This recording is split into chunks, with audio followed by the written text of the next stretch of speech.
Россия Кыргызстанга гуманитардык жардам катары акысыз негизде 40 атайын өрт өчүрүүчү техника берди. Техникаларды салтанаттуу тапшыруу абзенине министрлер кабинетинин төрагасы Акылбек Жапаров, өзгөчө кырдаалдар министри Бообек Ажикеев, Россиянын Кыргызстанда элчиси Николай Увадиченко жана Россия Федерациясынын жарандык коргонуу, өзгөчө кырдаалдар жана табигый кырсыктардын кесепеттерин жоюу боюнча министри Александр Куренков катышты. Эскерте кетсек, мындан мурда президент Садыр Жапаров Россия гуманитардык жардам катары 40 өрт өчүрүүчү техника жана Ми-8 тигучагын акысыз негизде берерин маалымдаган. Кыргызстанда 2 жылда өзгөчө кырдаалдар министрлигинин өрткө каршы кызматынын автопаркы толук жаңыланды. Бул тууралуу бүгүн өрткө каршы 40 атайын техниканы тапшыруу аземинде министрлер кабинетинин төрагасы Акылбек Жапаров билдирди.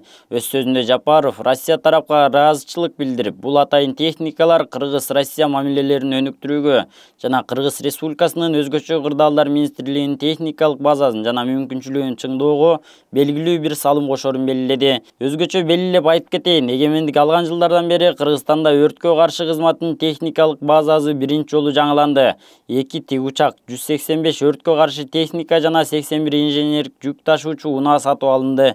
Ошондой эле 1 миллион 200 миң долларга 10 жол тандабас, 24 экологиялык автобус жана 2 мобилдик клиника сатылып алынды. Техникалардын бир бөлүгү республикалык бюджеттин каражатына, калганы өнөктөштөр менен гранттык макулдашуулардын алкагына берилди, деди Жапаров. Жалал Абад шаарында Ариет балдар чыгармачылык борборунун техника моделдештирүү ириминин окуучусу Байырбек Заиров көрүүсү, угуусу начар жана көзү азиз жарандар үчүн электр таягын ойлоп тапты.